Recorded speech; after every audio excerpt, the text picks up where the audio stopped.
Eu tô lembrando de uma história. Na Olimpíada de Roma, estavam preparando o estádio olímpico para começar a cerimônia de abertura da Olimpíada. E o faxineiro estava limpando e o supervisor chegou para ele: olha, essa parte aí não precisa limpar, porque ninguém vai ver. E vem para cá, porque a gente... Aí ele falou assim: chefe, eu sei que você quer que eu entregue rápido e eu vou entregar. Agora, deixa eu falar, eu não limpo porque as pessoas vão ver, ou não vão ver. Eu limpo porque Deus quer que eu deixe as coisas limpas. Então eu vou fazer do jeito que Deus quer. E putz, o Thiago está falando uma coisa muito profunda. Pessoal, faça o certo independente das pessoas. Lógico. Por quê? Porque nunca é a respeito do outro, é sempre a respeito de você.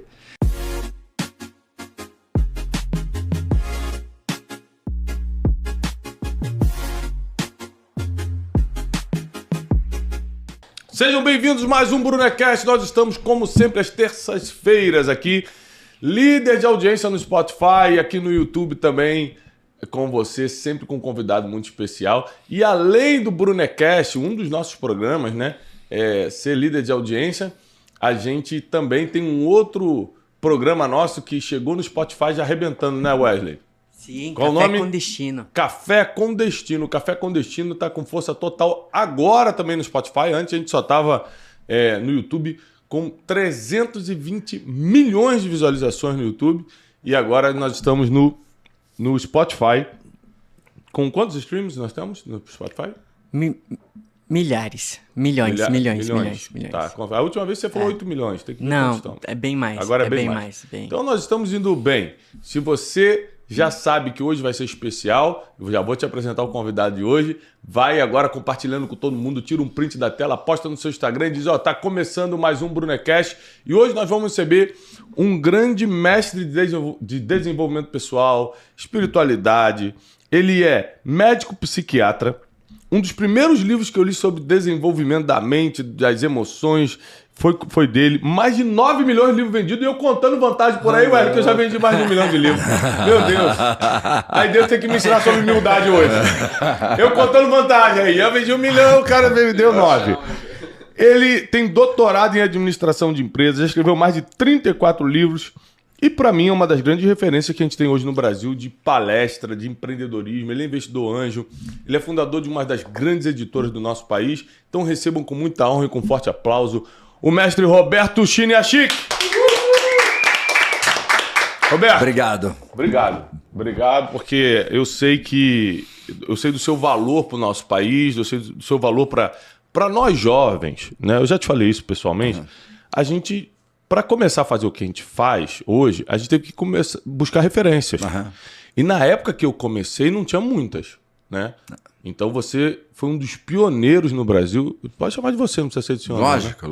Porque temos quase a mesma idade, inclusive. Separados por algumas décadas. Se a gente olhar só para o corpo, vai ter uma diferença. Mas a gente é maior que um corpo. A gente é bem maior do que isso. E eu aprendi muito contigo, ou seja, a minha geração aprendeu com a tua, né? Então eu quero te fazer algumas perguntas até pessoais. Ótimo. Né? Tipo, eu quero aprender algumas coisas hoje. O público quer saber mais de você também. Eu sei que você foi um cara bem educado pelos pais, bem direcionado, né? E isso para mim é muito interessante, porque eu falo muito aqui sobre a função dos pais. A gente não é perfeito, porque a gente não fez curso de paternidade para ser pai. A gente erra.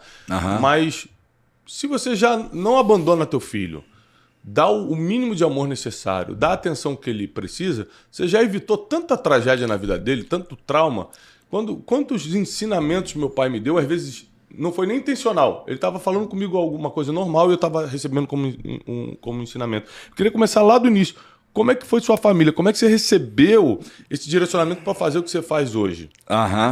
Você está com quantos anos? Eu estou com 72. Então, a idade do meu pai. Olha que legal. 72. Então, assim, a gente tem que lembrar o seguinte, pessoal, meus alunos, minhas alunas. A gente vai escutar hoje sabedoria vivida.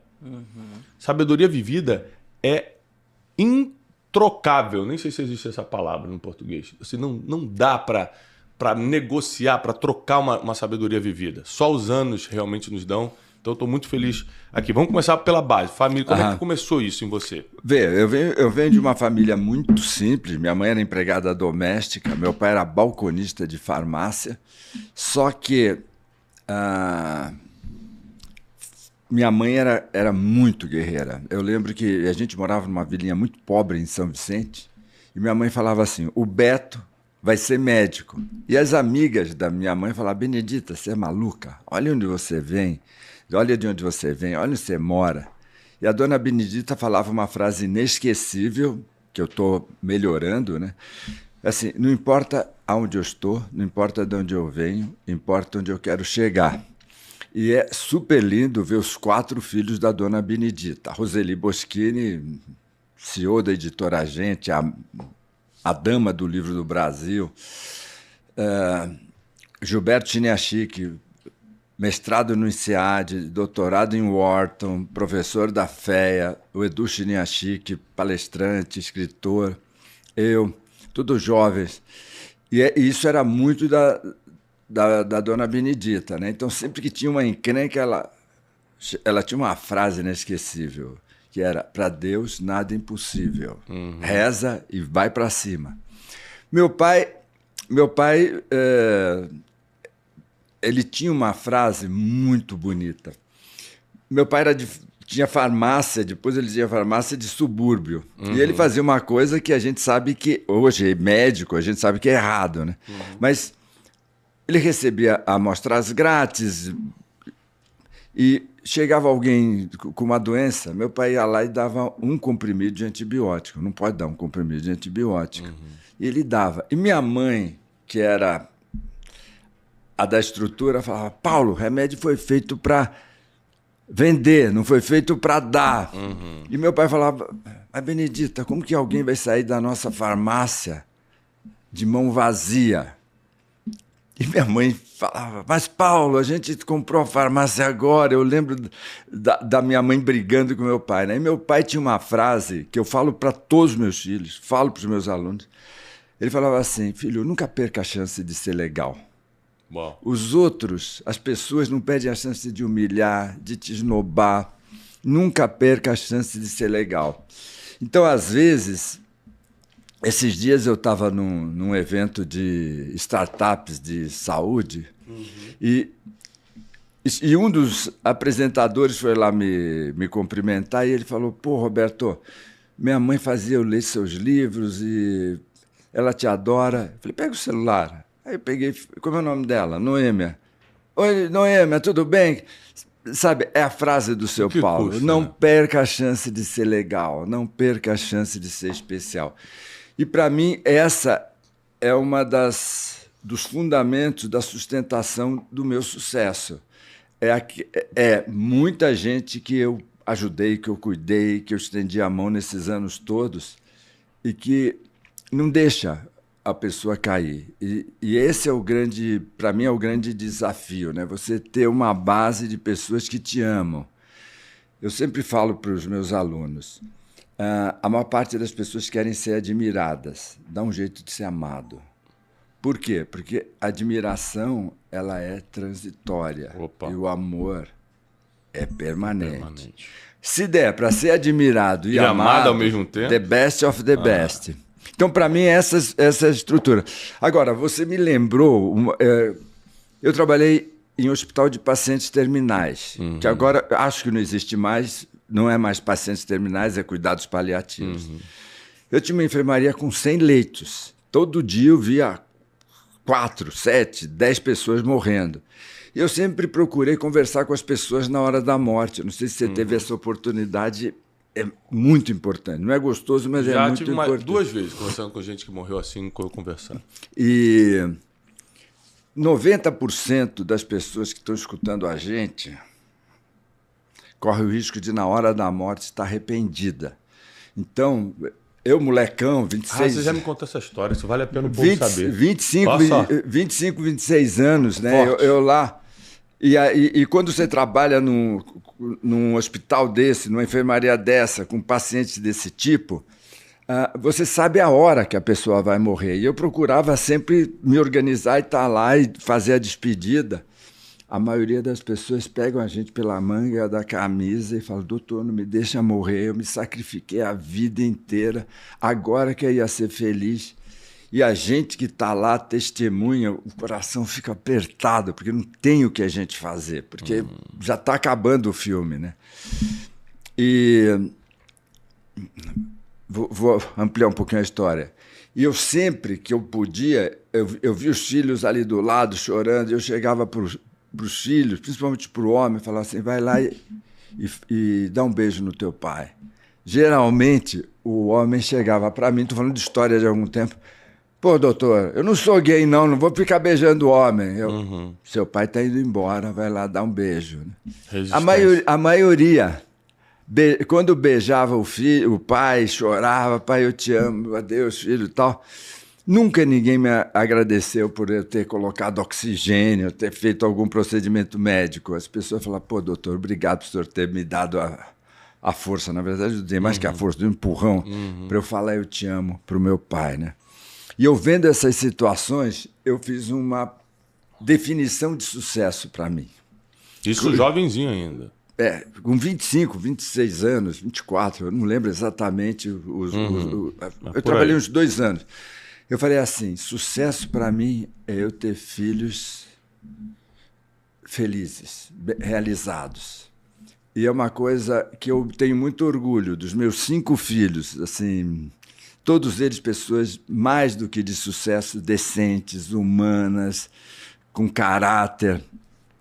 E, na minha opinião, isso começou lá em casa, quando meus pais organizavam a família, quando meu pai me obrigava com 4, 5 anos a ir na missa, né? Pô, pai, eu quero ir jogar bola. Não, tem que ir para a missa. Né?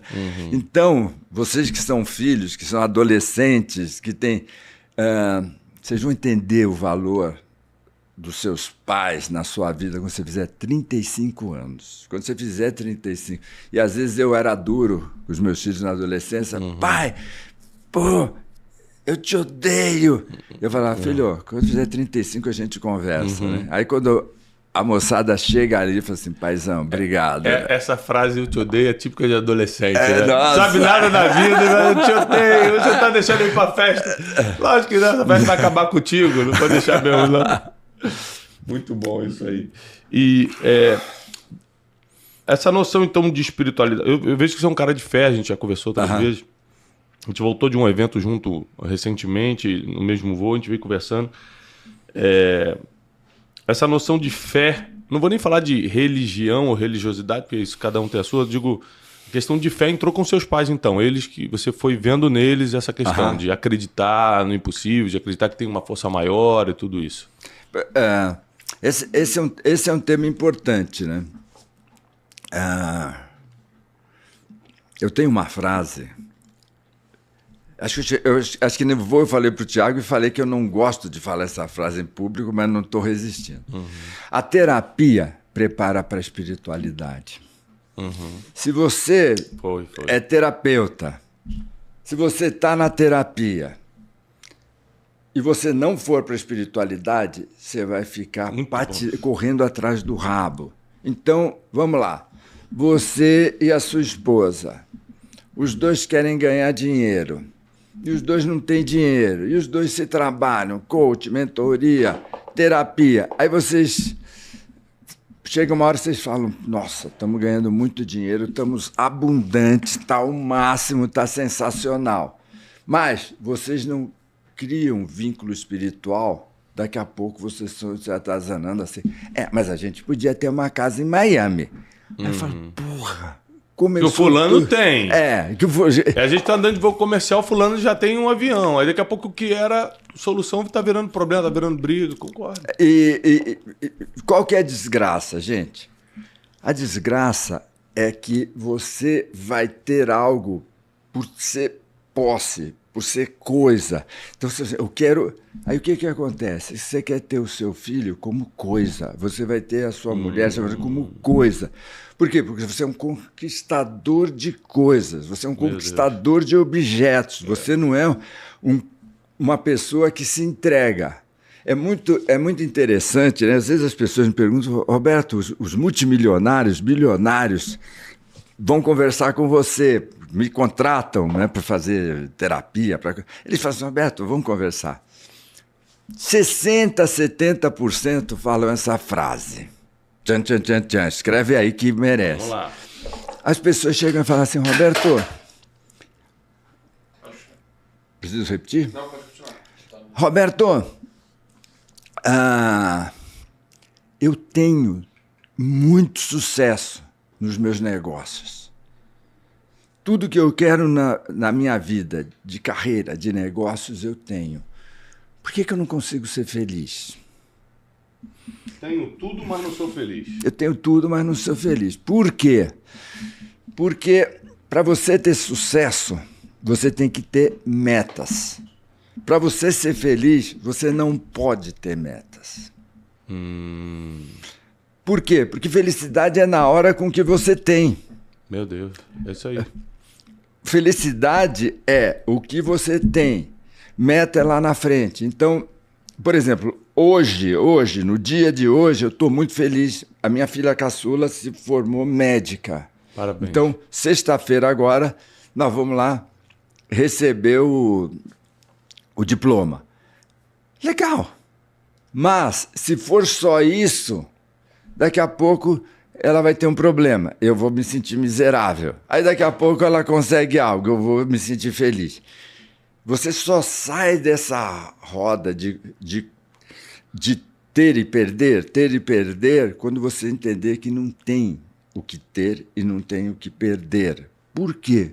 Porque a espiritualidade existe. Então eu falo, como que a gente tem sucesso nos negócios? Controlando. Então você tem key indicators, você tem os indicadores chaves. Aí você tem que estar atento aos números, aí você tem que ter meta, tem que ter tal. Aí você seja, sucesso é diferente de felicidade, é isso que você está falando. É muito. E aí, eu não sei se você tem filha, vai ter filha adolescente. Tem já. Não, adolescente. Tem uma de 15 anos. De 15 anos. Então, vê, você consegue controlar todo esse pessoal. Gente, o avião sai tal hora, tem mais 7, não sei o quê. E a filha de 15 anos? Você querer controlar... E essa foi uma regra que eu tive comigo. Eu tive duas regras que talvez você vai aproveitar. Mas, gente, a felicidade é com o que você tem. O sucesso é você querer mais. As fórmulas são muito diferentes. Bom isso. Eu nunca tinha escutado dessa forma. Mas, muito bom. Mas você tem que ser feliz com o que você tem. Duas ações que eu fiz com os meus filhos quando eles viraram adolescentes. A primeira foi reunir com eles, cada um, quando chegava na adolescência, falar assim, a partir de agora, eu cada vez sou menos seu pai e sou mais seu amigo.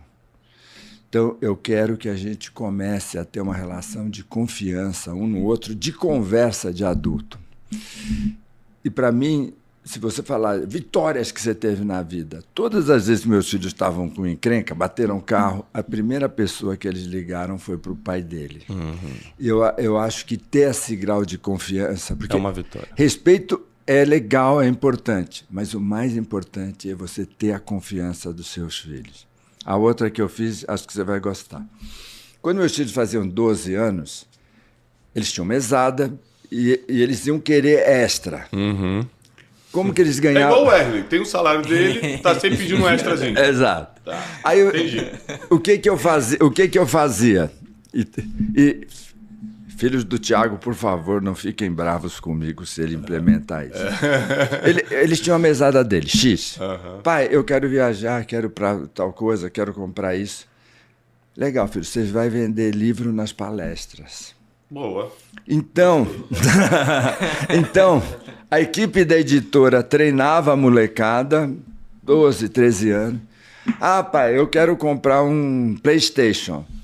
Filho, pergunta que dia que tem palestra, pergunta com quem você fala na editora, 10% do que você vender.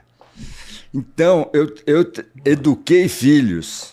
A trabalhar. Para produzir. Eu eduquei para produzir Eu eduquei para que eles saibam que eles têm como conquistar dinheiro e não como pedir dinheiro. Boa. E o mais legal... Gosto muito disso. E mais legal, os 4 são muito vendedores. Os 4 são muito bons de vendas. Por quê? Porque aprenderam. A pessoa chegava lá assim, olha, eu quero um amar para dar certo. Só lembrando que ele falou que tem 5 filhos e está falando de 4, porque um é especial. Isso, um tem paralisia cerebral. Isso, obrigado, Tiago. Então, eu quero um amar para dar certo. A Marina nunca vai aceitar que ele leve um só. Da mesma maneira que o garoto do McDonald's. Lembra? Você pede lá o seu pedido. Ele fala, acompanha fritas? Aí você fala, não. Mas nem por R$1 a mais. Aí você falou não. Aí ele fala assim, refrigerante médio ou grande? Aí você, não. Se o garoto lá do McDonald's faz isso, por que os nossos filhos não têm que fazer isso? Então, aprender isso. Vai levar, pediu problemas oba, vai levar a desistir nem pensar. Então eles foram educados para vender. E o mais legal, eles não acostumaram com a ideia de que eles têm direito a alguma coisa porque são meus filhos. Eles têm direito a oportunidades, mas não... Isso eu ensino também. É. A minha filha agora fez 15 anos, aí no aniversário dela, muita gente deu dinheiro de presente, deu Pix, né? Hoje com o Pix ficou fácil as pessoas darem dinheiro de presente, né? Aí ela levantou um valorzinho lá e falou assim, pai, olha, tô com tanto na conta, né? Nada tão significativo, mas um dinheiro bom para ela de 15 anos. E aí eu falei assim... Com 15 anos, dinheiro já é ótimo. Já é ótimo. Aí eu falei assim, agora chegou a hora de a gente conversar pela primeira vez muito sério sobre o seu futuro financeiro. Agora que você tem um dinheiro seu, você vai ter que decidir se você vai gastar ou multiplicar. Porque isso é o que o papai tem que pensar todo dia. Todo dia eu penso, gasto ou multiplico? Multiplicar vai envolver segurar suas emoções, controlar seus sentimentos, suas vontades e descobrir um caminho de R$1 virar R$2 ou R$1,50. Gastar é fácil. Você vai alegrar suas emoções, vai agradar seus sentimentos, só que o dinheiro vai embora e não volta mais, porque esse dinheiro você ganhou. Você não sabe nem trabalhar para ter de volta. Aí eu comecei a ensinar para ela sobre empreendedorismo e multiplicação, ela está aceitando bem. Ela falou, pai, eu posso então gastar pelo menos 30%? Eu falei, tá bom, gasta 30%, mas esse 70% faz alguma coisa para multiplicar. Agora, eu acredito que é importante nós pais ensinarmos os filhos... Vê, isso é um erro do português, você deve de falar isso, né? É a única língua que você ganha dinheiro. Ninguém ganha dinheiro, né? Nem filho pode ganhar dinheiro, gente. Nem filho. E esse é um desafio dos pais. Vê, por mais que eu tenha, por mais que eu ame meus filhos, eu não devo de tirar os problemas da vida deles. Eu tenho que educá-los para superar e... Tiago está onde está, eu estou onde eu estou. Por quê? Porque a gente aprendeu a adorar encrencas, adorar desafios. Gostar de resolver problemas. Gostar de resolver problemas. E assim você forma filhos fortes. Filhos que têm prazer de empreender, prazer de vender, prazer de criar uma ideia, um negócio. Agora, como é que é para você... você está dentro de uma categoria, eu digo porque escrever é a minha profissão principal, né? Então eu sei que você está dentro de uma categoria de talvez 1% dos escritores de todo o Brasil. Não, de todo mundo. De todo mundo, caramba, que vendeu o que vendeu. Verdade, né? Porque os maiores escritores do mundo estão nos Estados Unidos, nem todo mundo vendeu isso. Não, porque... Vê, eu sou fundador da Editora Gente, então a gente conhece números, né? Você com 1 milhão... Você já está na categoria de 3% do mundo. Hoje a gente está chegando a 2 milhões de livros vendidos. Então você já está na categoria dos 2,5% do mundo. Mas lembrando que eu comecei, meu primeiro livro emplacou em 2017. Então eu estou há quantos anos? 7 anos. Estou há 7 anos publicando livro. Você está há muito mais tempo. Como é que é isso? Como é que é saber... Isso aí é uma pergunta pessoal, eu quero aprender contigo. Como é que é saber que você tem a responsabilidade de ensinar tanta gente? Porque o cara que vendeu 9 milhões de livros, ele, na verdade, no mínimo, está educando 30, 40 milhões de pessoas. Porque o livro passa na mão de muita gente. 4, né? 4 pessoas no mínimo, né? Então, Então você tem 40 Numa milhões de massa pessoas grande. que te veem como escritor. Fora nos seus cursos, nas suas trajetórias, nas suas palestras, a gente estima que você já falou para 29 milhões de pessoas. Um monte. Então, assim... Nós vamos já entrar na espiritualidade agora? A hora que você quiser. Porque o que eu faço? É porque os números são muito altos. Aí eu quero explicar para o povo, porque só, olha, ele fala assim, eu era de São Vicente, de uma família humilde. É porque tem gente que escuta a gente e fala assim, esse cara tem muito resultado, não é meu caso. Irmão, eu vim de frente do Morro do Juramento. Eu repeti a quarta série 3 vezes, 4 vezes faculdade de quarta série. Tive vários diagnósticos, TDAH, médio, né? Não era severo, mas era médio. Cada um aqui tem seus problemas. O que a gente fez para vencer? Ele, um outro nível de resultados, é claro. Mas vamos conversar sobre isso hoje. Presta atenção aqui, porque é possível para você também. Explica para a gente como é lidar com isso. Olha, turma, as pessoas perguntam o que o Thiago está perguntando, né? 9 milhões de exemplares, palestras, mentorias. Eu rezo. Se você me perguntar, Roberto, o que você faz todo dia quando você começa a escrever? Eu rezo, um Pai Nosso, uma Ave Maria. Senhor, por favor, me inspira para que eu ajude as pessoas a realizar suas metas. Você tem esse nível de confiança em Deus. Você acredita que, independentemente do seu talento, do seu esforço, no final é Deus que... É muito maior. É tipo o dono do destino, ele que decide isso aqui. E vou fazer palestra, eu rezo. E eu falo agora eu estou com a Marina, minha filha médica, eu falo, uma palestra, ela vai ser cirurgiã. Para mim, uma palestra é a responsabilidade de uma neurocirurgia. E você viu isso agora. Putz, Roberto, livro. Eu converso com Deus muito, né? As pessoas perguntam, Roberto, quantas vezes você ora por dia? Gente, geralmente eu oro 20 vezes por dia. 20 vezes eu paro, Senhor, obrigado, Senhor, me ajuda. Então, eu sempre falo, Senhor, me inspira, Senhor, me inspira. Às vezes travo o livro, Senhor, me ajuda, me ajuda. Então, quando vem uma pessoa e fala assim, Roberto, eu li seu livro, mudou minha vida, foi o máximo, você vai ver que raramente eu sorrio. Uhum. Por quê? Eu sou a flauta divina que Deus toca a melodia dela. Então também eu falo, é Deus. Antigamente a Veja era uma revista forte, embora a Veja nunca me criticou, mas uma revista me criticava, né? Eu orava e falava, Senhor, estão falando mal do seu livro. A próxima vez você cuida de escrever melhor.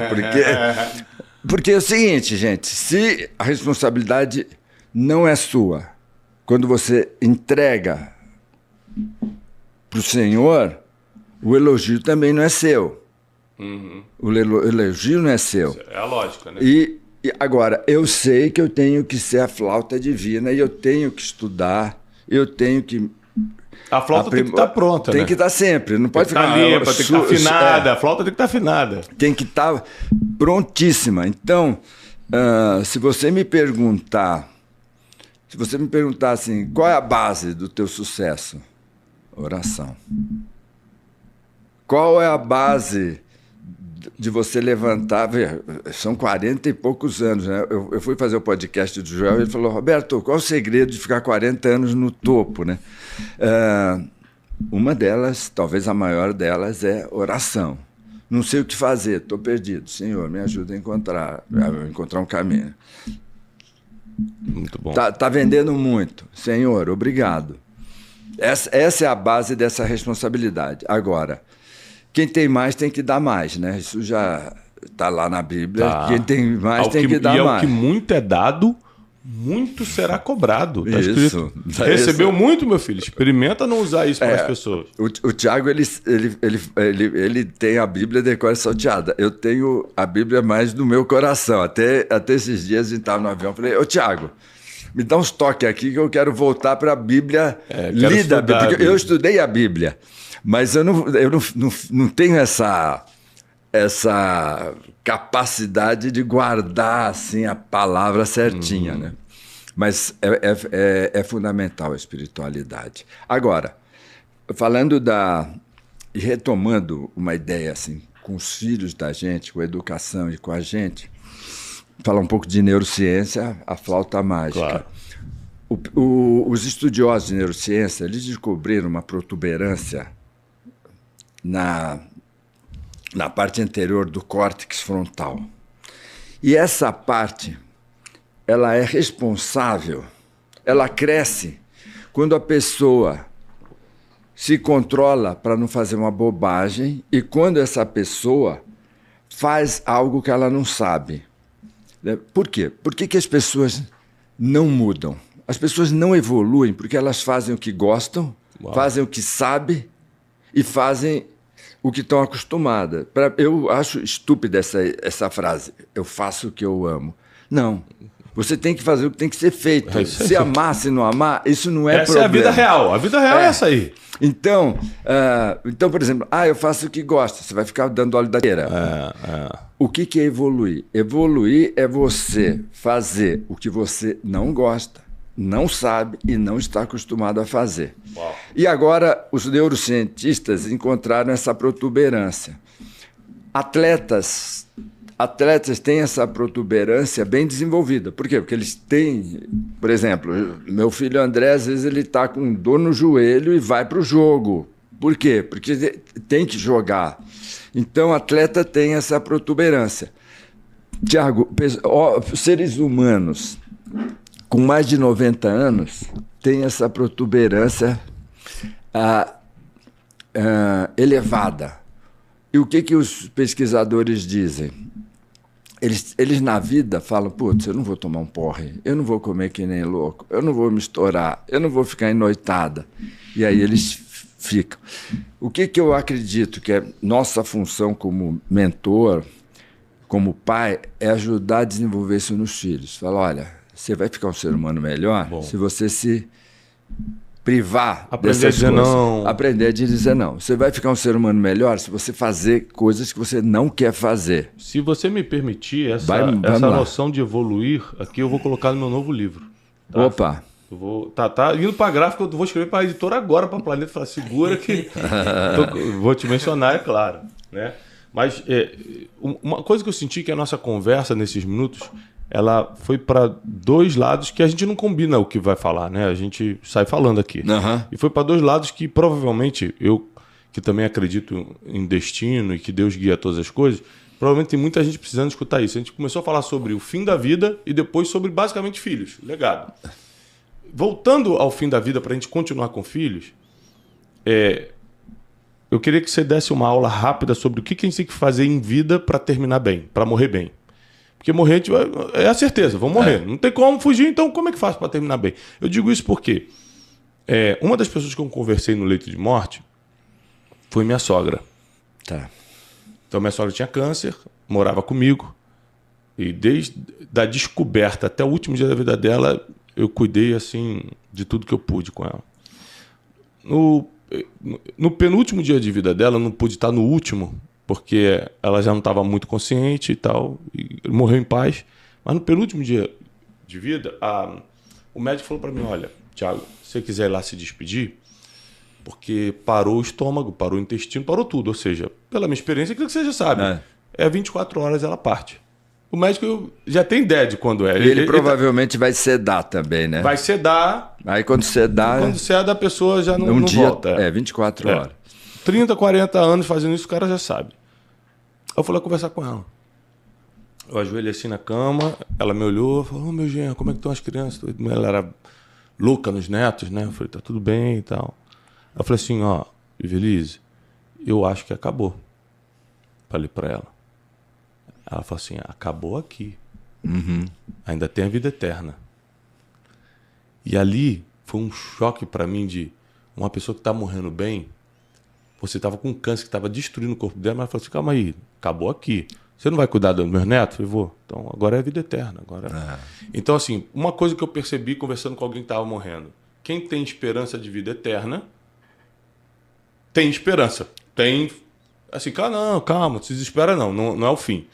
E também, quem ama por perto. Porque deve ser muito ruim você estar morrendo e olhar para o lado. Uhum. Não construir ninguém que me ama, não conseguir construir amor. Aquilo que você falou, o amor é muito forte. Só dá uma aula rápida pra gente, eu acho que você é um dos melhores caras do mundo para falar sobre isso. Não só por ser psiquiatra, não só pelo sucesso que tem, mas como é que eu faço para construir um bom fim? Como é que eu faço para, independentemente se eu vou morrer com 80, com 90, eu morrer com esperança, porque não termina aqui, e com gente do meu lado? Nossa, o Thiago está fazendo uma pergunta que nunca ninguém me fez, mas que não sabia que eu estava tão afim, né? Muitas pessoas falam, né? Me perguntam, Roberto, é possível? Esses dias minha melhor amiga morreu, né? E um mês antes já dava para ver, né? E as pessoas me perguntam, dá para morrer em paz? Pessoal, dá para morrer feliz. A coisa mais linda é ver alguém que viveu uma vida plena e a morte está chegando. Essa decisão toma agora, tá? De viver pleno. Tá? É. Quem viveu com o coração na frente vê com muita alegria. Por quê? Porque eu vou estar com o Pai Celestial, eu vou estar ao lado dele. Então, é uma dádiva. Agora, quem viveu mentira, e eu vou falar algo também. O Thiago está me instigando a falar coisas que eu. Vamos. Você pega. Eu, Roberto, estou lá no leito de morte, médico no hospital, aqui em São Paulo, na Serra Cantareira, e está morrendo um religioso que mentiu. Meu Deus. A gente meio que conversou sobre isso, né? Vamos falar sobre isso. O povo precisa escutar. O religioso mentiu. Tudo que ele falava era só para ser admirado. Era só para ter ibope. Era uma fonte de renda. Era uma fonte de renda. Meu Deus, que desespero.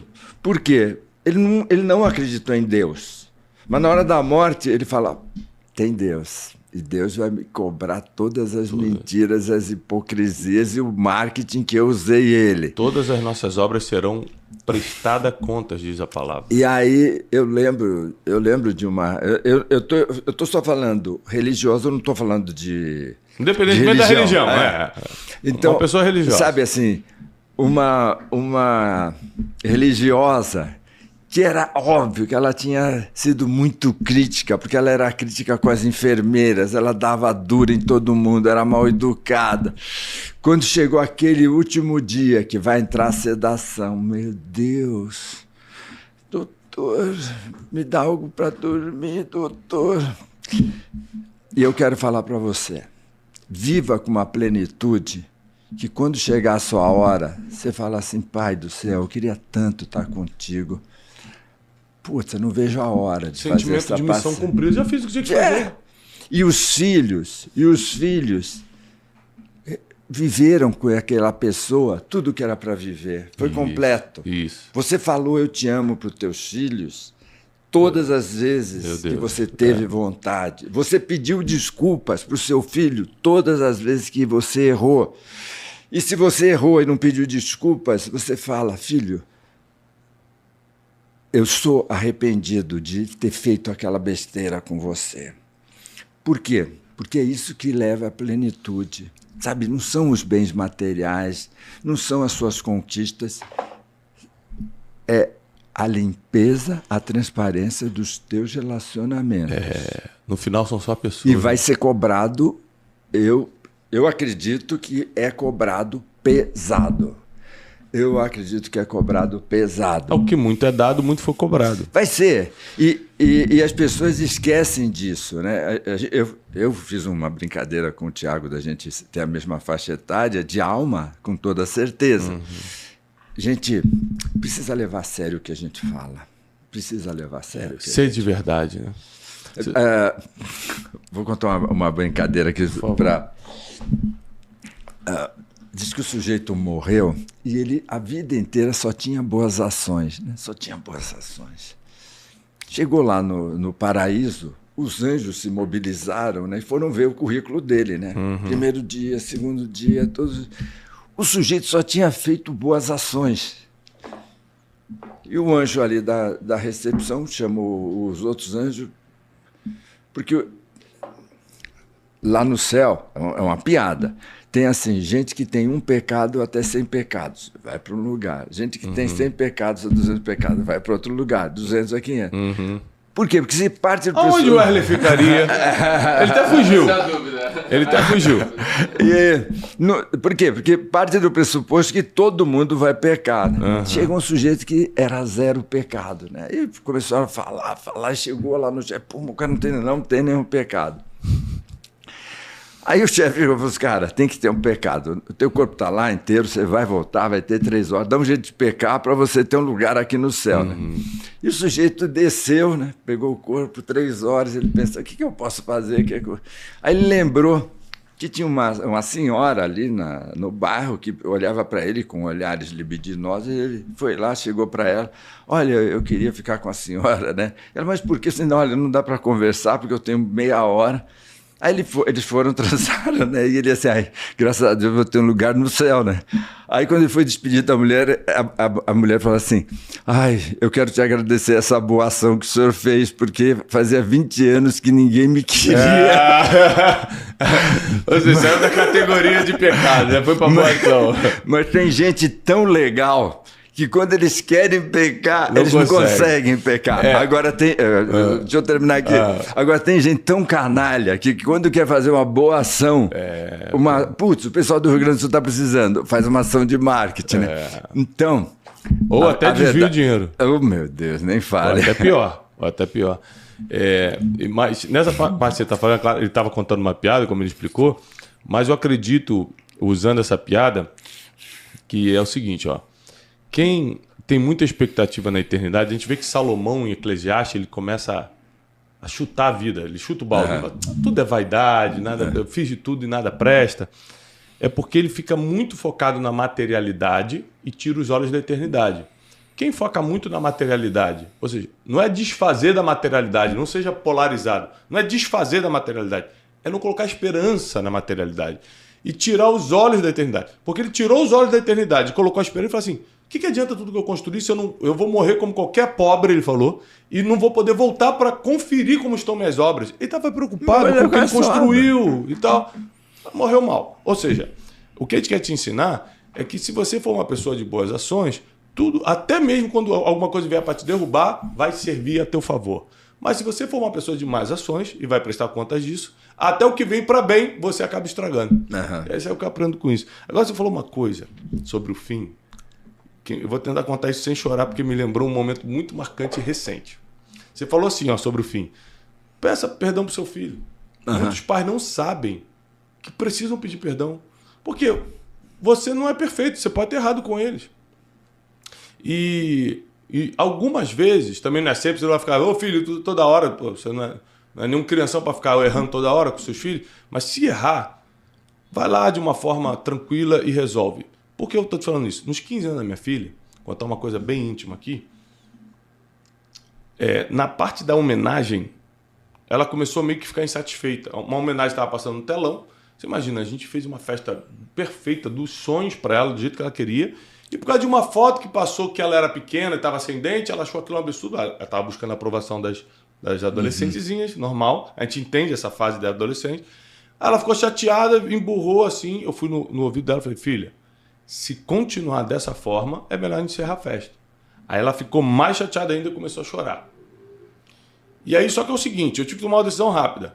Continuo brigando. Aí eu fiquei mais chateado ainda. Peraí, eu fiz isso tudo só porque eu falei para ela parar de... Aí eu fiquei mais chateado ainda, mas eu precisei tomar uma decisão rápida, Roberto. Eu peço perdão e resolvo. Afinal de contas, daqui a 2 minutos é a nossa valsa. Ai, meu Deus. Olha que loucura. Ou eu boto meu orgulho para frente, minha chateação para frente e rebento ela no argumento. Você... Eu tive que tomar uma decisão rápida. Mal agradecida. Aí, mal agradecida. Olha o que eu fiz por você. Eu tive que tomar uma decisão rápida. Aí, quando eu tava tomando a decisão, bom, agora o pai vai dançar a valsa com a debutante. Falei, meu Deus. Ai, meu Deus. Quando eu abracei ela, eu fui no ouvido e falei assim, minha filha, o que você fez, papai não gostou, mas eu errei num dia tão importante em ter te chamado a atenção. Me perdoa. Cara, quando eu falei isso, Roberto. Aí o vídeo mostra que ninguém estava sabendo o que estava acontecendo, estava no pé do ouvido. O vídeo mostra ela me abraçando assim, ela se derrama em mim, assim. Que lindo. Começa a chorar. Aí a gente começa a dançar. E a gente começa a dançar junto com ela chorando. Aí eu falei assim, graças a Deus, eu tive a sabedoria. Graças a Deus, não foi a mim, não. Eu tive a sabedoria de fazer isso. Eu poderia ter deixado por causa de uma bobeirinha, uma marca ruim num dia tão importante. Mas eu soube pedir perdão. Ela estava errada. Mas eu que sei construir felicidade, ela não sabe ainda, ela é uma adolescente. Eu que tenho a responsabilidade de resolver. Então, às vezes, você já conhece Deus, você está aqui num podcast como esse, então você tem um mínimo conhecimento. Você quem tem que pedir perdão, às vezes, dos seus pais. Meu pai me maltratou a vida toda, por isso que eu não falo com ele. Mas você tem o conhecimento, teu pai não tinha não, senão ele não teria te maltratado, não. Porque é antinatural um pai maltratar o filho. Uhum. Se ele fez isso, é que ele não tinha conhecimento nenhum. Agora você tem, vai lá e você resolve. A gente está aqui para te ajudar a viver melhor. Deus colocou pessoas como eu, como Roberto e outros aqui na Terra para te ajudar a viver melhor enquanto a eternidade não chega. Então, uma das formas de viver melhor é o que ele está falando. Cria um bom relacionamento, cria amores. Uhum. Pessoas que te amem, né? Não precisa ser puxa-saco como o Erle, pode ser um amor verdadeiro, não precisa ser falso, não, Erle? Meu amor é verdadeiro, gente. Né? Sabe o que dizem? Eu não sei, me falaram. O que dizem? As más línguas, o que dizem elas? Um colega aqui do escritório falou que foi dormir no teu apartamento e que você tem uma foto minha na cabeceira que você dá um beijinho, boa noite, afim, até amanhã. Se a gente inventa cada coisa... É mentira, então? É mentira. É um boneco. É um boneco. Não é foto, é um bonequinho. Não é foto, é um boneco. Espero que não seja de Vunduca, né? Mas construir o nosso fim. Gente, construir o nosso fim. Para quem tem medo da morte, quando você falou também sobre morte, eu sei que muita gente tem medo de morrer. Vou te explicar por que eu não tenho. E eu nem penso na morte assim, como algo ruim. Porque quando você está vivendo o teu propósito, está literalmente na mão de Deus. Eu vivo tanto o meu propósito que eu falo assim, ó, se Deus quiser me levar, eu tô aqui para trabalhar para ele. Ele sabe que eu não me desvio do meu propósito. Eu acho que ele vai me dar muitos anos de vida. Eu também acho. Também acho. Mas vamos supor que ele queira, ele sabe de algo que eu não sei. Então, é confiar nesse nível a ponto de não sentir medo da morte. Quem não confia em Deus e não tem propósito de vida, vai sempre ficar temendo esse dia. Então, grave isso que a gente está ensinando, que é muito profundo. Roberto, Tiago, eu posso fazer um comentário em cima? Eu era um adolescente muito rebelde com o pai. E aí eu comecei a fazer formação de terapeuta com um argentino. Uhum. E um dia, eu devia ter uns 23 anos, mais ou menos, ele chegou para mim e falou assim, putz, você é muito rebelde com seu pai, isso não é bom para você e tal. Eu acho que você tem que falar, eu te amo pro seu pai. E ele vinha uma vez por mês. Então, a próxima vez, você vai ter falado eu te amo pro seu pai? Vou. Aí sobrou eu e meu pai, lembra? 3 irmãos. E eu cheguei e falei, vou falar eu te amo pro meu pai. Aí sobrou só eu e ele naquele dia. Aí eu, pai, ele quer, passa o feijão. E eu, Roberto, você tem que falar. Aí meu pai foi dormir, ele tinha mania de galinheiro, putz, vou falar, não consegui. Aí quando ele deu tchau para voltar para a farmácia, eu falei assim, pai, preciso falar um negócio para você. Ele, o que é, filho? Eu te amo. Quando eu falei, comecei a chorar. Falei, pô, pai, eu quero te agradecer. E chorava. Quando eu terminei de falar, isso já foi no 5º ano da faculdade de medicina, eu já estava ganhando meu dinheiro, tinha liberado ele de dar mesada. Meu pai chegou para mim e falou assim, filho, você está precisando que eu volte a dar a sua mesada? Fala aí, a gente sacrifica, né? Eu tive vontade de pegar as lágrimas e enfiar de volta lá no ducto lacrimal, né? Passaram 3 meses, sobrou na hora do almoço, meu pai e eu. Meu pai foi cuidar do galinheiro, me chamou. Aí tomamos o café. Quando ele saiu, eu escutei a buzina, falei, o que é? Ele, só vi que ele queria falar assim, porque eu vi a mão dele. Aí eu saí de calção, sem camisa, molecão. Aí meu pai, olhando para o retrovisor, falou, filho, sabe aquela coisa que você falou para mim aquele dia? Eu falei, sei, pai, foi a coisa mais linda, meu filho. Então, pessoal, diga eu te amo, mesmo que o cara não seja perfeito.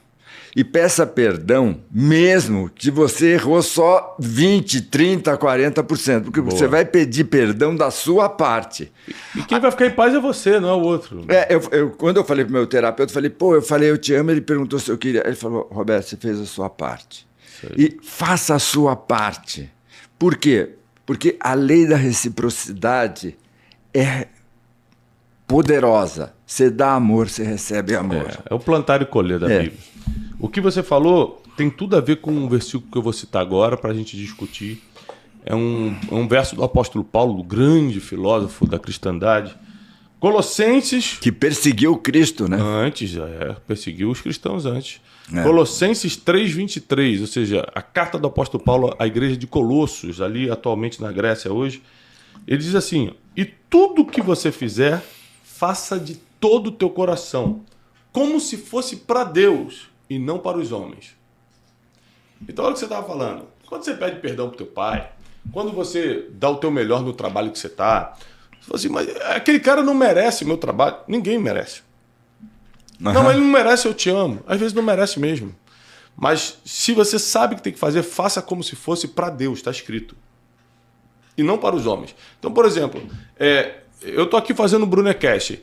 Se não der 100 mil pessoas assistindo ao vivo, tudo ingrato, não vou fazer mais. Eu não estou fazendo pelas pessoas.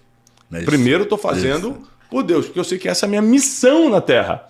Depois de Deus, eu olho para as pessoas. Quem coloca as pessoas na frente de Deus vai sempre se frustrar, porque as pessoas frustram, as pessoas machucam, as pessoas decepcionam, as pessoas traem. Mas se você fizer com uma motivação maior, você está mais blindado, mais protegido.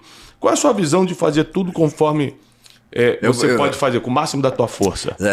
Eu estou lembrando de uma história. Na Olimpíada de Roma, estavam preparando o estádio olímpico para começar a cerimônia de abertura da Olimpíada. E o faxineiro estava limpando, e o supervisor chegou para ele: olha, essa parte aí não precisa limpar, porque ninguém vai ver. E vem para cá, porque a gente... Aí ele falou assim: chefe, eu sei que você quer que eu entregue rápido, e eu vou entregar. Agora, deixa eu falar, eu não limpo porque as pessoas vão ver, ou não vão ver. Eu limpo porque Deus quer que eu deixe as coisas limpas. Então eu vou fazer do jeito que Deus quer. E...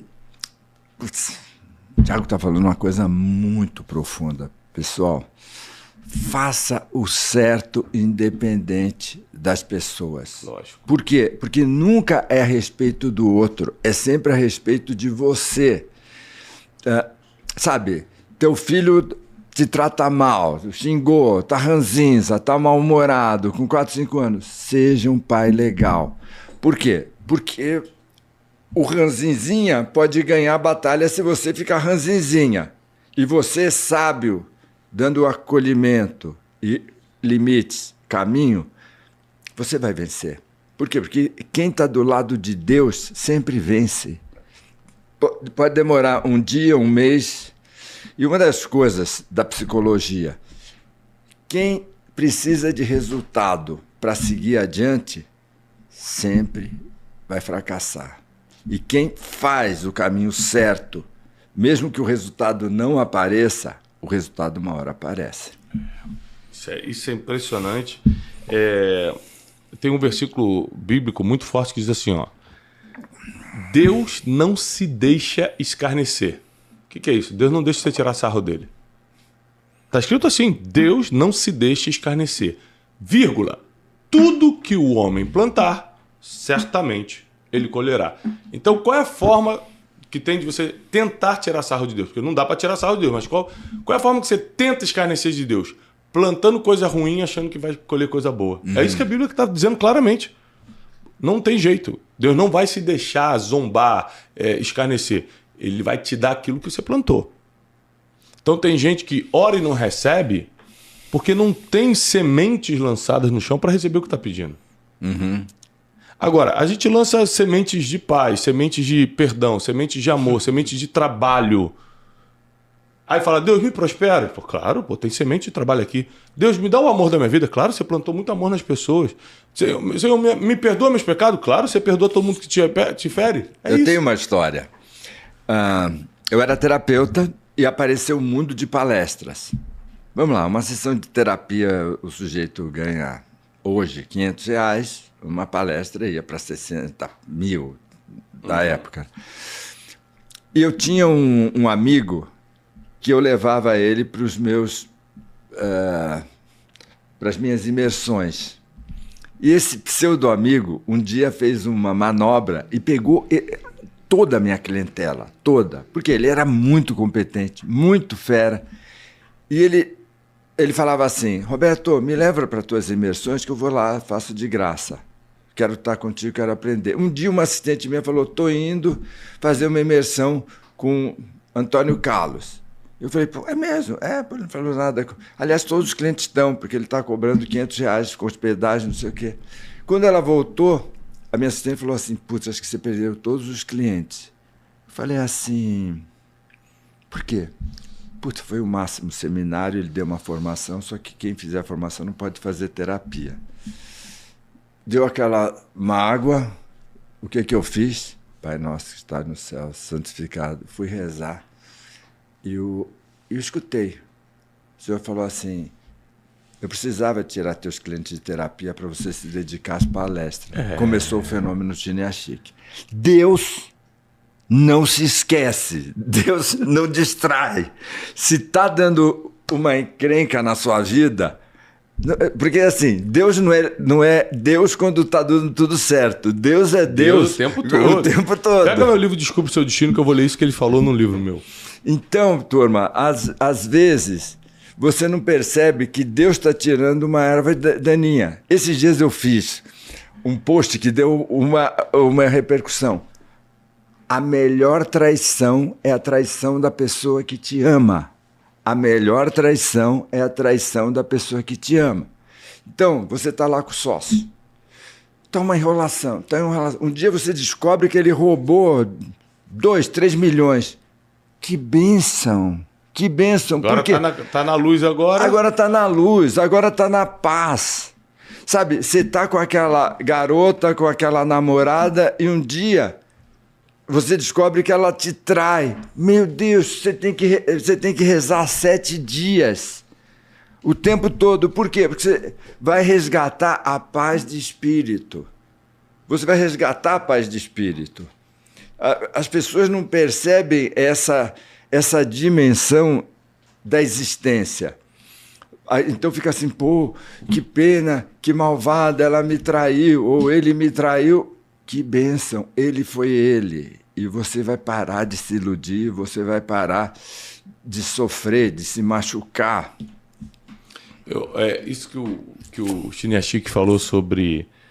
Pô, roubaram todos os meus clientes, então minha opção foi ir para a palestra e acabou que isso uma das coisas que te enriqueceu. Aqui, ó. Coloca aqui na tela. Zona de expulsão. É uma teoria de um dos meus livros que eu explico o seguinte. Quando Deus quer que você faça uma coisa e você não vai entender por si só, porque você está muito apegado àquilo, ele te expulsa do lugar. É verdade. Entendeu? Ele rouba teus clientes, ele faz tudo. Aqui, ó. Meus inimigos não tinham ideia do que faziam quando me expulsaram da minha zona de conforto direto para o meu destino. Isso aconteceu com José do Egito, aconteceu com o rei Davi em Israel. Eles queriam fazer outra coisa muito menor do que fizeram. Deus, não. Aí vinha inimigo, perseguia, roubava. Mas o que eu fiz, gente? Quando via, ele tinha que fugir dali. E aí fugia para onde? Para onde Deus queria. Era para o trono, era para coisas grandes. Então, se você está perdendo alguma coisa e não tem explicação, porque tem coisa que você perde e tem explicação. Você fez errado, você fez mal, aí você perdeu, tem explicação. Quando você perde sem explicação, quando você é perseguido sem motivo, você pode estar entrando no que a gente chama de zona de expulsão. Olha só. É um plano divino para te alinhar com o teu destino. Porque o que a gente acredita sobre destino? Que Deus escreveu todos os seus dias e você alinha e desalinha de acordo com as suas decisões. No final das contas, vai acontecer o que Deus quer? Vai acontecer o final, porque ele não erra, ele é Deus. O problema é o caminho. Você vai estar tão arrebentado com as suas decisões erradas, porque na Bíblia tem muita gente que Deus falou assim, ó, esse cara nasceu Sansão. Você já deve ter escutado falar, Sansão é um homem forte. Esse cara nasceu para ser o libertador de Israel. Bom, ele morre como? Como libertador de Israel. Mas qual o processo? Ele começa a se prostituir, começa a fazer um monte de besteira, aí sofre, não cumpre o propósito dele, conclusão, morre antes do tempo, os inimigos pegam ele, cortam o cabelo dele onde estava a força, arrancam os olhos dele, fazem ele de bobo da corte, aí no último dia da vida dele fala, Deus, restitui minha força, só para eu me vingar dos filisteus. Aí Deus coloca a força, ele derruba as pilastras, morre todo mundo. Ou seja, o cara morreu se matando, cego, bobo da corte, mas cumpriu o propósito. A Bíblia diz que ele matou mais filisteus no dia da sua morte do que em toda a sua vida. Então, o que Deus falou que ele ia fazer, ele fez. Ou seja, Deus não mente. Só que sofrendo muito por causa do desalinhamento com o destino. Então, você que está em casa, saiba que Deus tem um plano para cada um, mas você precisa se alinhar com as suas decisões. Wesley, tem pergunta? Sim. Como que a gente pode ter clareza no momento que a gente está passando, um momento ruim? Então, você falou, o seu sócio te traiu, vê isso como uma coisa boa, porque no momento as emoções falam mais alto. Como que a gente pode ter, no momento da emoção, ter clareza de que aquilo é para um bem maior? Pessoal, quanto mais a gente estiver apegado à nossa natureza animal, mais nós vamos fazer besteira. Boa. E quanto menos a gente tiver apegado à nossa natureza animal... Então, esses dias a gente viu, teve um acidente, aí um sujeito foi lá, pegou o revólver, atirou. Porque isso é natureza animal. Uma moça estava dentro de um carro? Uma moça estava dentro do carro, ele foi lá e atirou. Eu vi esse vídeo. Vê, eu tenho certeza que esse sujeito, 3 horas depois, estava arrependido. Mas ele não conseguiu se controlar. Então, eu quero dar uma ordem para você. Todo mundo sabe o que é uma besteira.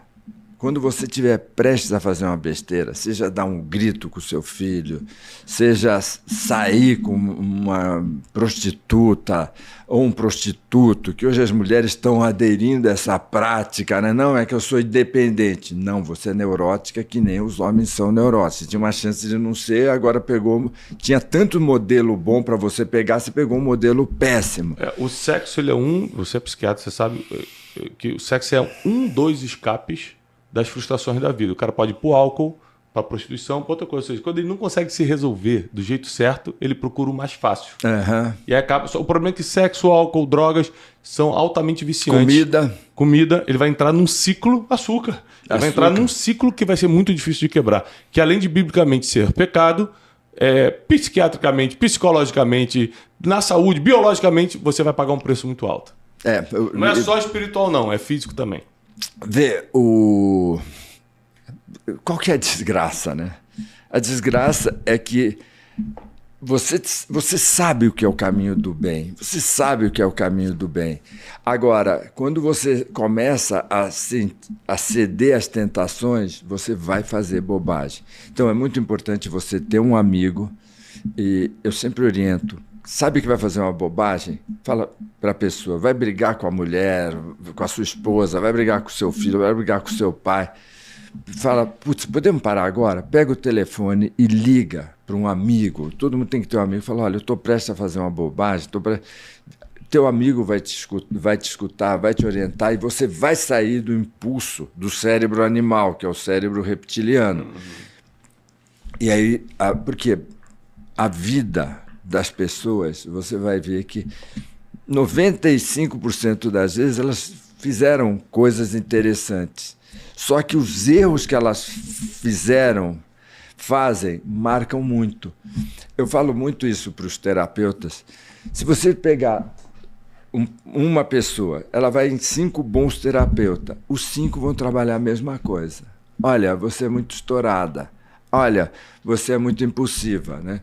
Que é uma coisa que a gente precisa falar. A gente fala muito de procrastinação. Procrastinação é uma catástrofe, mas tem um outro comportamento que é tão ruim quanto a procrastinação, que é a impulsividade, né? A pessoa vai e fala uma besteira, compra uma casa que não é para comprar, A impulsividade, ela é pior, porque ela vai te destruir mais dramaticamente a sua vida. E você sabe que a religiosidade, ela camufla muito isso, né? Você é impulsivo. Em vez de você reconhecer, eu sou impulsivo, você fala, não, Deus que me pediu. Aí bota a culpa em Deus. Se deu errado, fala, não, foi o diabo que armou pra mim. A religiosidade camufla muito maluco. Muito doido mesmo da cabeça. Agora, Tiago, você tá falando algo que eu falo muitas vezes. Olha, Deus quer você trabalhando. Deus quer você em ação. Então, quando chega alguém, numa das minhas mentoras, fala assim, sabe, porque Deus apareceu para mim e falou que agora não é hora de eu começar a empresa, que eu tenho que esperar 6 meses. Isso foi a sua neurose, tá? Isso é sua neurose Deus falando. Deus está muito ocupado para aparecer para você. Então, pessoal... Não, o Wesley falou pra mim sexta-feira passada, Deus pediu pra eu não ir trabalhar na sexta, pra eu emendar o feriado. Olha. Eu falei, que isso, Wesley? Ele falou, não, foi um anjo que apareceu. Pedi sinais. Acordei Foi logo atrasado. na emenda do feriado? Olha, Deus não te pede para... Atrapalhar tua própria vida. Não, Deus não pede essas coisas. Quem que é isso? É a sua neura falando. Então, Roberto, eu não tenho coragem para começar essa empresa. Roberto, eu não tenho... Estou agora lembrando especificamente de uma aluna minha. Eu falo assim, arruma um emprego. Não, Roberto, é que Deus falou que eu tenho que amadurecer. Gente, isso não é Deus. Isso é sua neurose mais absoluta, absurda e destruidora. Deus constrói. Deus quer que você brilhe. Deus quer que você produza frutos. Olhai os lírios do campo. Então, é muito importante você saber diferenciar quando é Deus e quando é sua neurose. É isso aí. Isso é uma das maiores dificuldades do ser humano, sabe? Quando é coisa da minha cabeça, quando é Deus... Eu tenho um vídeo aqui no YouTube chamado 8 Formas que Deus Fala, não é isso? Isso. 8 Formas que Deus Fala. No meu canal do YouTube vai te ajudar muito. Roberto, vamos para um assunto que eu gosto muito e você é mestre. Saúde mental e empreendedorismo. Opa! Tá muito difícil manter a saúde mental no mundo de hoje. Pô, internet bombardeando. Uhum. Esse dia meu filho de 11 anos, José, pegou... Pai, tem um monte de vídeo que aparece para mim que eu não quero ver. Eu falei, filho, o nome disso é algoritmo. Se você ficar na internet, a internet vai mandar no que você está pensando. A gente reclamava da TV, dizendo... Que bom que veio a internet, que agora eu assisto o que eu quiser. É mentira. Você assiste o que a internet quer que você veja. O algoritmo está mandando em você que não está percebendo. Tiago está falando uma coisa fundamental, hein? Nós precisamos destruir a lógica do algoritmo. Porque o algoritmo, ele quer que você pense, ele quer te vender. Decida e compre. Exatamente. A Bíblia diz que o amor ao dinheiro é a raiz de todos os males. Todos os males que acontecem no mundo é por amor ao dinheiro. Tem alguém que ama muito dinheiro por trás de cada coisa que está acontecendo na tua vida, tentando te arrancar um dinheiro. Uhum. É assim que funciona o mundo. Então, no método Destiny, eu quero te convidar para o método, tanto para participar dando uma palestra comigo lá. O método Destiny é o nosso treinamento de 3 dias. Né? Convite aceito, pessoal. Obrigado. Vai ser de 25 a 27 de julho? Isso. 25 a 27 de julho. Confirma aí as datas.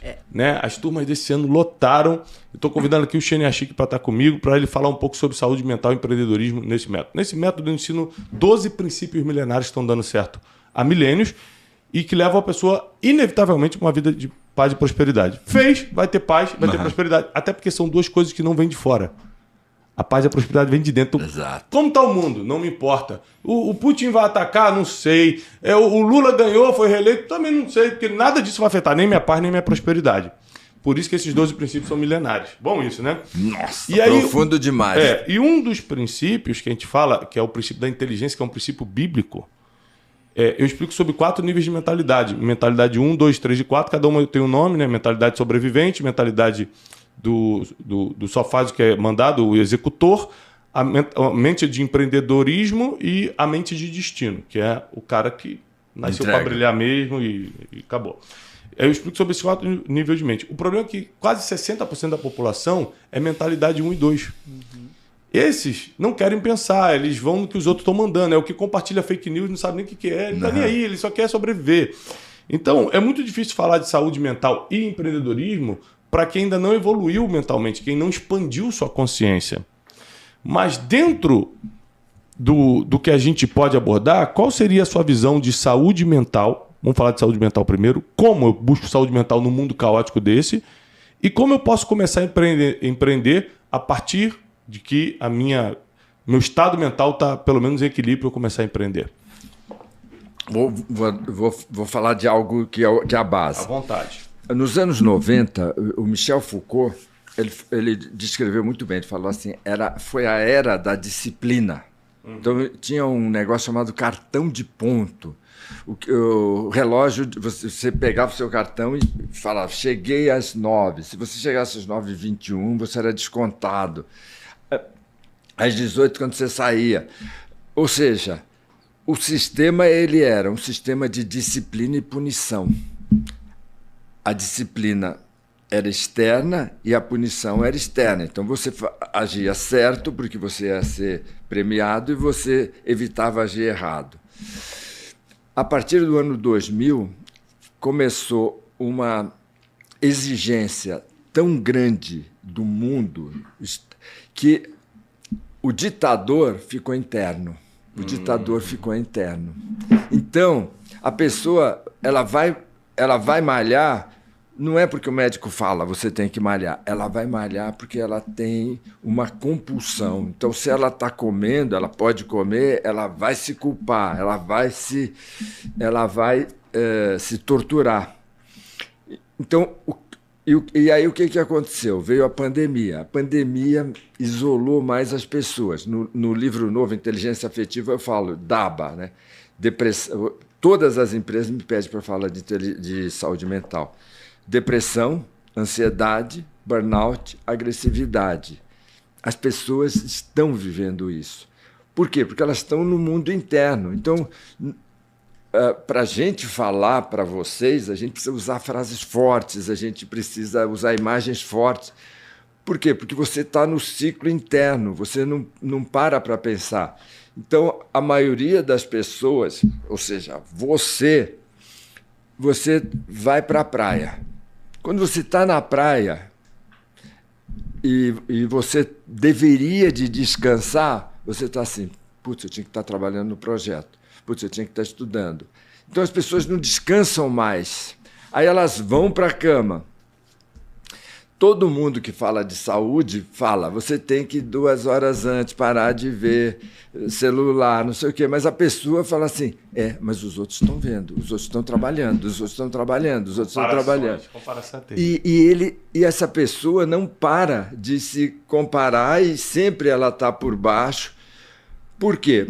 Porque na vida sempre dá para você estar por cima, ou você está igual, ou você está por baixo. Então, o sujeito pode ser um faxineiro, mas ele é arrogante, ele fala, mas eu sou um faxineiro que faço isso, os outros não fazem. Se ele quiser se sentir por baixo, ele fala, mas o outro, o chefe da faxina, ganha mais. As pessoas não relaxam mais, as pessoas desaprenderam. E aí elas fazem o pior que elas poderiam fazer, elas perdem a fé. Quando as pessoas não relaxam, elas perdem a fé. E a esperança, né? Junto com a ida da fé, vai junto a esperança. E aí, pessoal, aí vai acontecer depressão, burnout, agressividade, ansiedade, e a gente vê esses absurdos. Eu vejo, assim, Tiago, eu tô como psiquiatra, médico, terapeuta há quase 50 anos. É muito tempo. Eu cuidei de pacientes em hospitais psiquiátricos, tratei de pacientes terminais, trabalhei com pacientes. Eu nunca vi o ser humano tão ansioso, tão perdido, tão estressado. Nessa hora a gente fala, precisa... Porque, tem alguma coisa acontecendo. Morreram milhões com o Covid. Tanta gente falou assim, putz, agora as pessoas vão acalmar, vão ficar olhando, mas elas ficaram mais loucas. Quer ver um teste para saber se você está ansioso ou com qualquer problema de saúde mental? Principalmente você jovem. Faça esse teste. Ninguém aguenta mais ver filme, né? Porque está muito longo, todo mundo quer ver sério. Olha que loucura.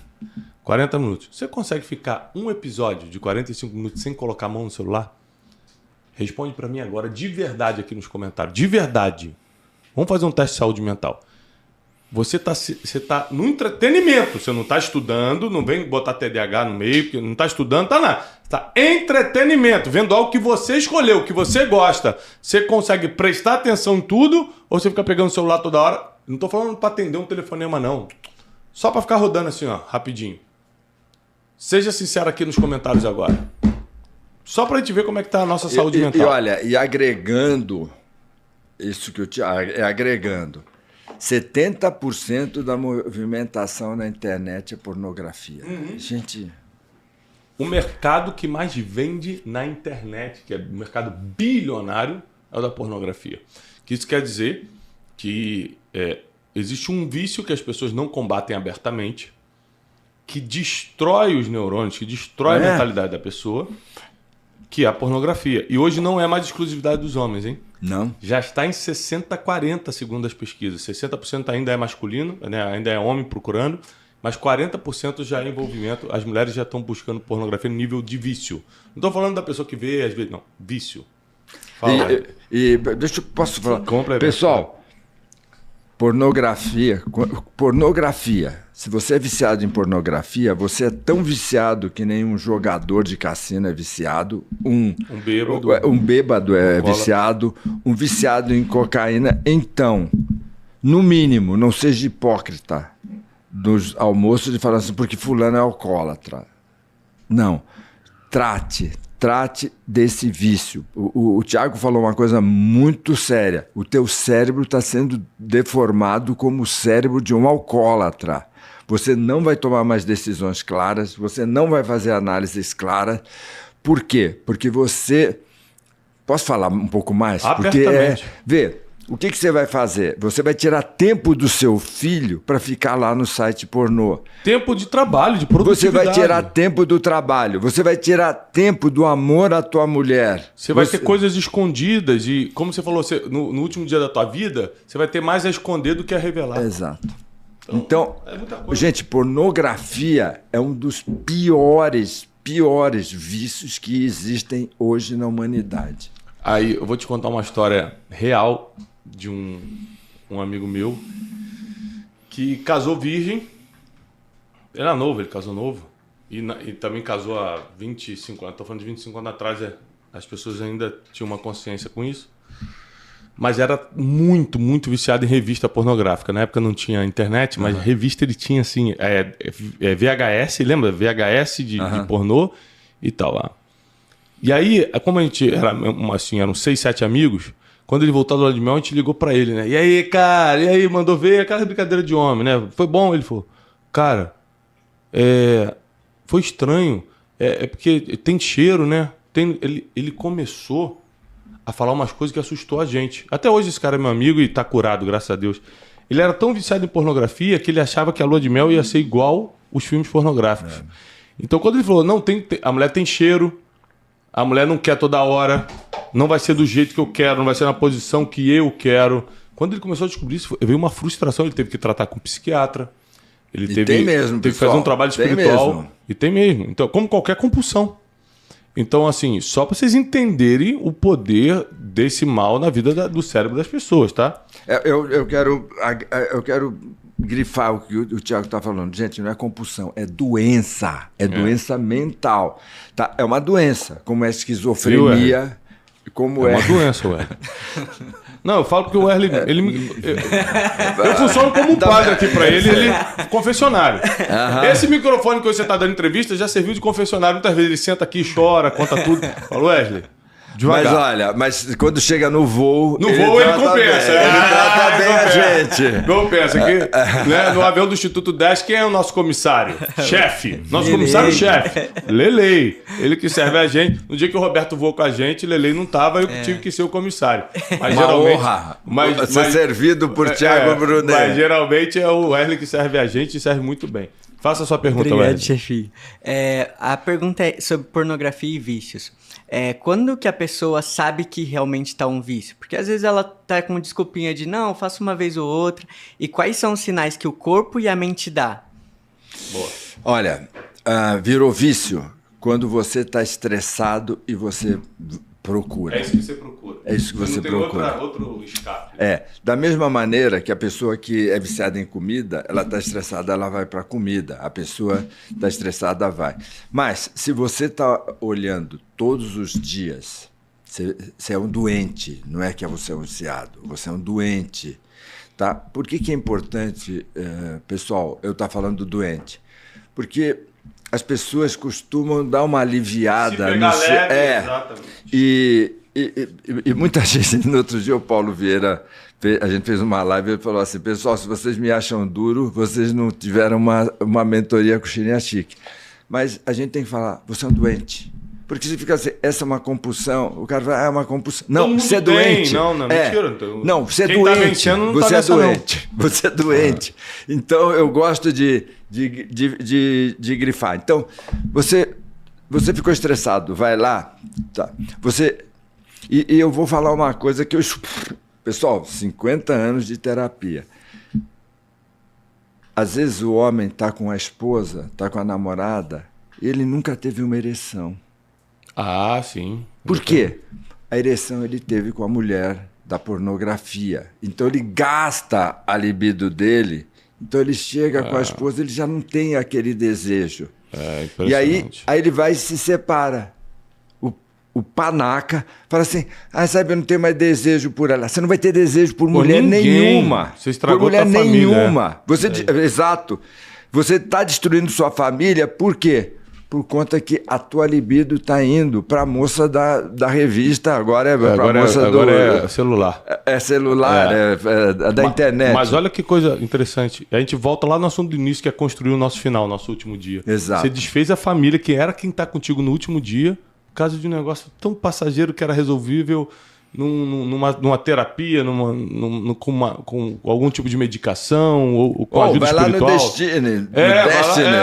Vai no método Destiny. Aliás, no método Destiny, o Wesley está aqui de testemunha, a gente está na 16ª edição agora, né? Isso. Do método.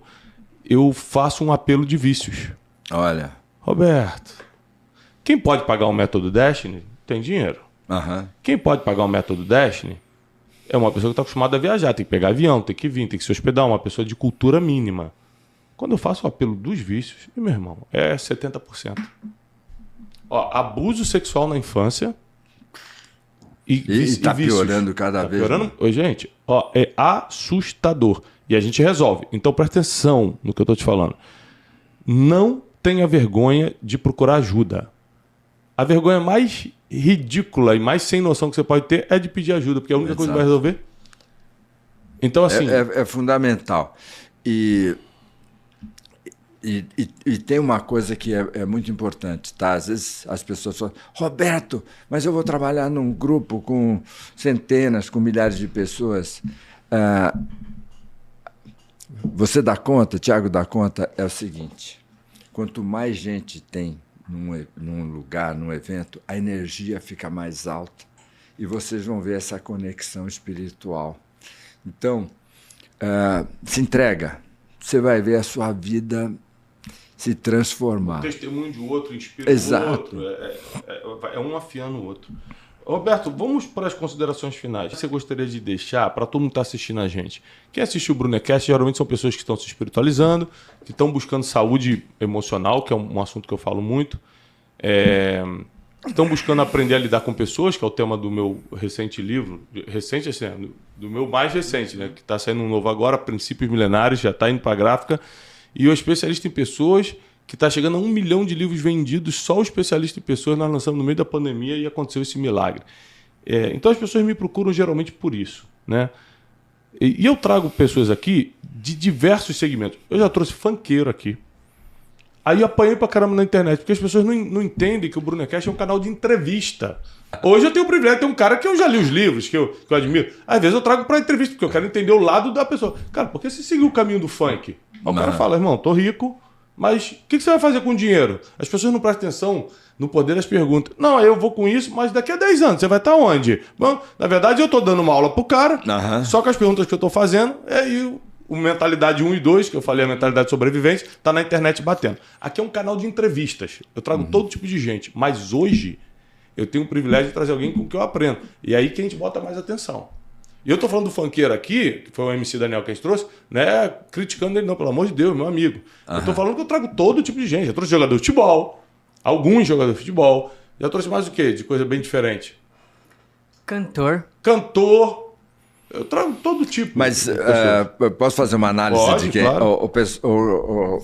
O parceiro, você que fica chateado de ver o Thiago entrevistando alguém que você fala, mas como? Eu vou ser duro com você. Ele está te entrevistando. Porque esse cara que fala, eu só penso em dinheiro, ele está te espelhando. Esse cara está te espelhando. Só que te incomoda. Né? Da mesma maneira que você só pensa em dinheiro, você fica possesso com o seu amigo que ganha 10 vezes mais que você. Por quê? Aí você fala, ele só pensa em dinheiro. Ele é como você. Você pensa em dinheiro, ele pensa em dinheiro. Só que ele é competente para ganhar dinheiro e você é competente para ser invejoso. E aí, quem desenvolve inveja não desenvolve competência de realização. A gente tem que aprender a admirar. Cada vez que você entra numa de criticar, você entra numa de se autodestruir. Hoje eu estou muito feliz de receber aqui o Roberto Chiniachik, um dos maiores escritores do Brasil, um cara que começou o desenvolvimento pessoal aqui, psiquiatra, empresário, um dos maiores palestrantes dessa geração. Então eu quero pedir um forte aplauso para Roberto Chiniachik. Roberto, que honra! Né? Quase 1h30 de conversa aqui. Dá para contar a história final? Não, dá. Eu vou te dar tempo ainda. Então tá bom. Vou pedir só para o pessoal compartilhar agora, que ele vai contar a história, as considerações finais. Quero pedir para você compartilhar essa. Se você está no Spotify, se você está no YouTube, compartilha esse Brunecast, tira print, sobe no teu Instagram, marca o @Roberto Chiniachik, @Thiago Brunet. A gente vai repostar alguns. Vale a pena você divulgar esse episódio. Considerações finais, Roberto. Tem uma história... A gente está falando e essa história está vindo aqui. Claro. Eu estava conversando com um senhor que sabe muito da vida, né? E eu estava perguntando, né? Assim, me dá a dica final, né? E ele falou assim, seja autoastral, né? Então diz que morreu um sujeito, Antônio Marques da Silva. O sujeito morreu. E todo mundo falou assim, Toninho, vai para o céu, seu lugar é no céu. Mas quando ele chegou no céu, o céu estava bagunçado, não tinha passado ainda o movimento de qualidade total, não acharam o nome dele, falou, seu Toninho, seu nome não está aqui, vai no inferno, se o senhor não estiver lá, o seu nome não estiver lá, volta aqui que a gente vai procurar melhor, né? Mas você sabe como é que é inferno, inferno não precisa de crachá, documento, chegou, entra, tá, né? Aí o Toninho chegou, entrou lá. No inferno, né? Passaram-se 5, 6 dias, 7 dias, entra Lúcifer e vai falar com São Pedro, né? Pedro, seu canalha, terrorista, traidor. São Pedro lá. Ô Lúcifer, o que aconteceu? Você mandou aquele cara, o Toninho, lá pro inferno. O que aconteceu? Ele falou, pô, ele chegou lá. Começou a abraçar todo mundo, começou a escutar, começou a dar apoio para todo mundo. Agora as pessoas estão se valorizando, se respeitando. O inferno está uma desgraça. Parece o paraíso. Você me traz esse cara, tira esse cara lá do inferno e traz ele aqui para o paraíso, né? Aí quando esse sujeito terminou de falar assim, Roberto, viva com tanto amor no coração, com tanto alto astral, que se você fizer uma besteira, o próprio demônio te leva de volta para o paraíso. Caramba. É isso que eu queria falar para vocês, pessoal. É muito bom. Viva com tanto amor. Forte aplauso para o Roberto Chiniachik. Ou seja, seja um exemplo tão forte que até quando você errar, porque na Bíblia prevê que nós vamos errar, né? Porque muitas são as aflições do justo aqui, que nós somos pecadores, mas o inferno nunca será o teu destino. Exato. Se você apenas errou, mas não vive no erro. Quem apenas errou, mas não vive no erro? Você já mentiu alguma vez na vida? Mas você é mentiroso? Não. Eu também não sou. Mas já menti. Sabe por quê? Porque eu peço desculpa quando eu percebo. Isso. O nome disso na Bíblia é arrependimento. Olha, esse é um dos maiores instrumentos de pureza. Errar. Você vai errar? Eu erro. Thiago erra. Agora, pede perdão. Principalmente o que Thiago fez. Pede perdão. Pede perdão, arrependimento. Eu vou dar um exemplo recente com um amigo nosso comum. Fui encontrar o Joel J numa programação. Aí a gente começou a conversar aqueles papos de bastidor. Ele falou assim, cara, aquela parada que aconteceu, você sabe quem foi? Eu falei assim, foi o fulano. Aí ele falou, caramba, quem diria que o fulano ia fazer isso? Quando eu cheguei em casa, eu parei para... Aí o meu coração começou a pesar. Quando o coração pesa, você sabe que fez alguma coisa errada, né? Ou seja, para quem tem o linguajar dos crentes, o Espírito Santo começou a me incomodar. Ou quem não tem o linguajar, a consciência pesou. Mesma coisa. Aí eu liguei pro Joel. Falei, Joel, mano, quero te pedir perdão, sabe por quê? Eu não tenho certeza se foi aquele cara. O fulano que me falou e eu falei para você como se fosse verdade, isso pode ser uma grande justiça, porque eu, na verdade, eu não sei. Eu quero te pedir perdão e retirar o nome dessa pessoa, que eu, na verdade, não sei e eu não posso errar nisso. O João, não, cara, mas nem precisava pedir perdão. Eu falei, não precisava para você, para mim eu precisava, eu não ia nem dormir hoje. Então, arrependimento é isso. Errou, passa a vergonha de resolver. Ah, mas tem que passar vergonha. Quer errar sem passar vergonha? Se você não passar vergonha do arrependimento, você vai passar a vergonha da exposição depois, que é muito pior. É muito dolorosa. Vai por mim, vai pelos especialistas, que você vai se dar bem. Eu desejo paz e prosperidade. Muito obrigado por nos acompanhar aqui no Brunecast hoje com o Roberto Chiniachik. Compartilha para todo mundo e até terça-feira que vem no próximo Brunecast.